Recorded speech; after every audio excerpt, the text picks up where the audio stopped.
Hi everyone, welcome back to Splash Page. Today we're going to be discussing Silo, episode 5 of season 1, entitled The Janitor's Boy. Juliet looks into files that Holston left her around George Wilkins, but doesn't find anything that she doesn't already know. We do see that Gloria was interviewed. Gloria was in the first episode. She was the conspiracy theorist that started speaking with Allison, Holston's wife, but we haven't heard from her since. A porter then knocks on Juliet's door with a note.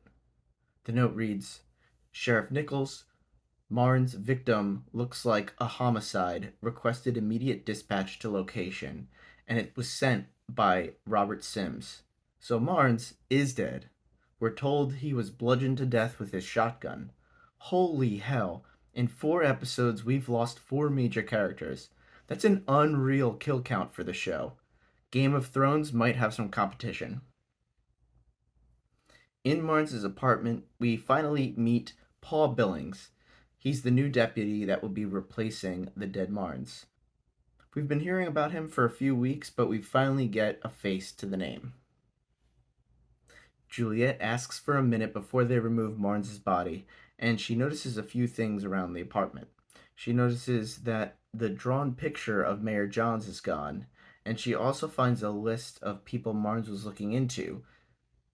This list was in his pocket, and a name circled on it was Doris Kennedy. Last episode, we met Patrick Kennedy, Doris's husband, and we learned that Doris had died. Doris and Patrick also were not the biggest fans of Marnes. Bernard, now being the temporary mayor, has Sims, Billings, and Juliet in his office. They decide that what they're going to tell the public is that Marnes and Mayor Jahns were in love, which they absolutely were, but not many people knew it. This would make the story about forbidden love rather than murder.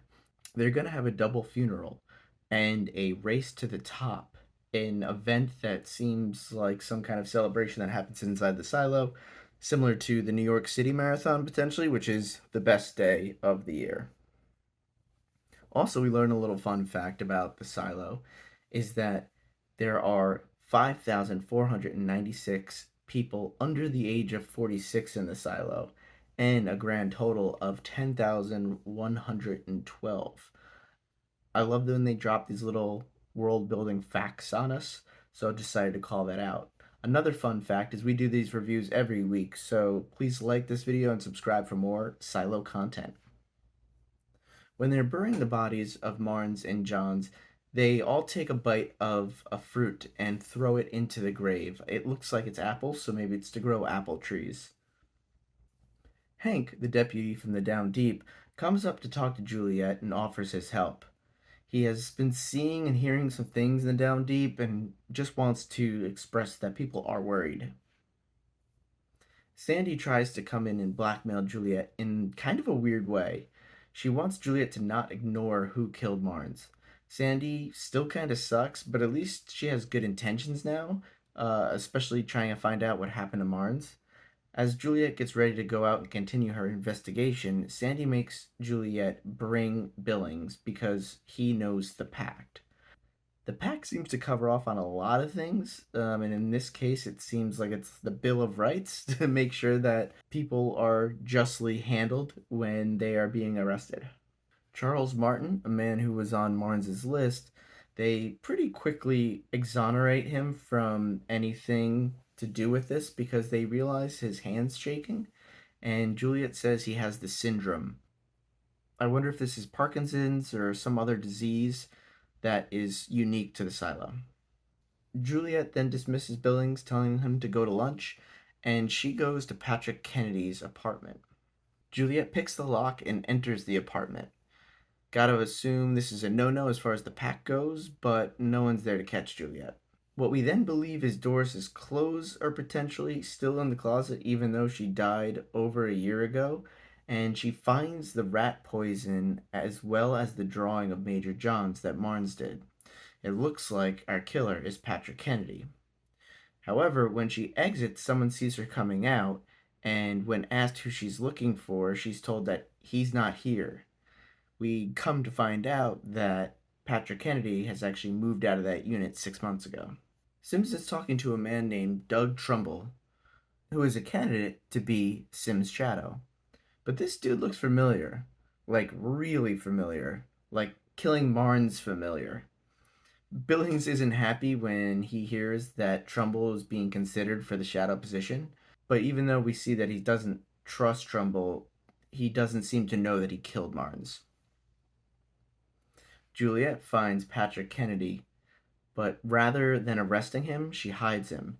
She thinks it's a setup. Billings comes clean and says that he spoke to Judicial when he said he was going to go on his lunch break, and that they want Juliet to check out a man named Ralph Melby.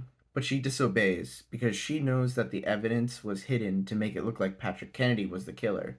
And Juliet confronts Doug Trumbull when he arrives to retrieve the evidence. Man, Juliet's actually pretty good at this job. As the race to the top happens, Trumbull is running away from Juliet. They're going down the stairs in levels as the contestants are running up.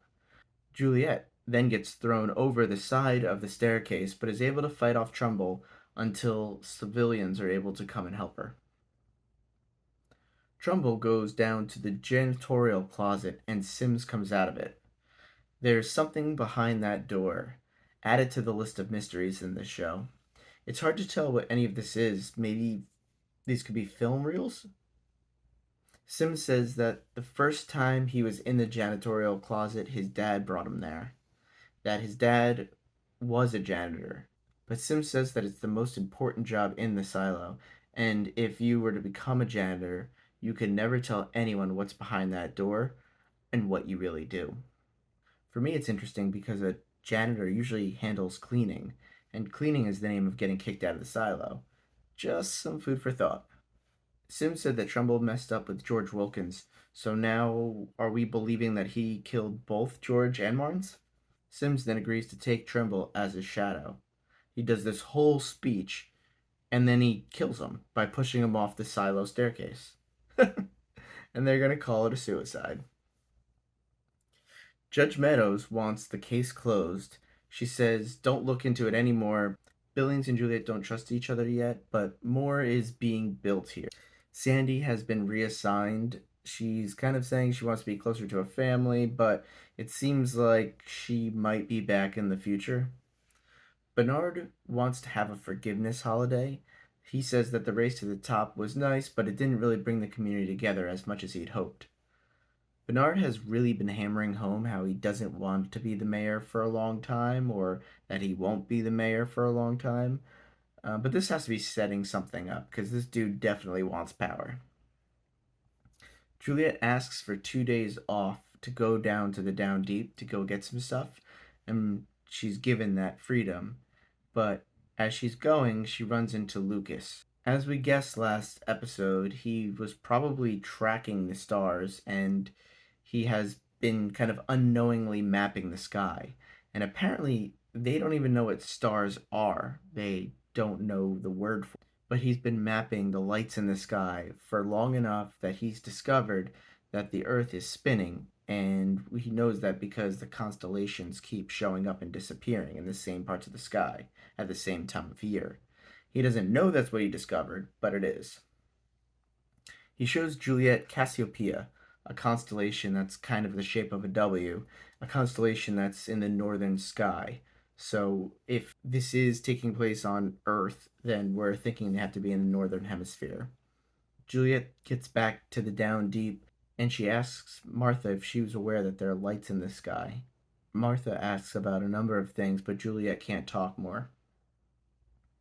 She then shows her the camcorder, and they tell us another really weird fact about the Pact.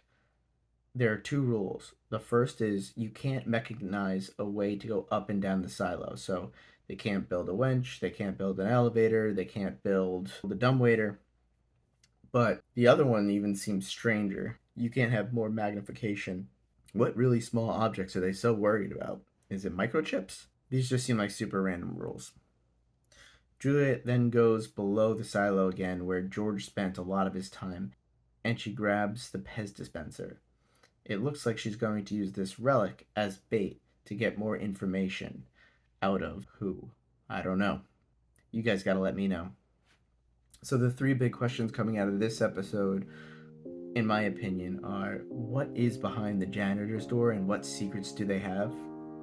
What is the sickness, the syndrome? Love to know more about that. And what are Bernard and Judicial hiding? What are their real plans? And is it the same plan? Or do both departments want something different? Well, that's it for me. Thanks for watching and listening along. Please like and subscribe if you're enjoying the content on Silo. Take it easy, YouTube.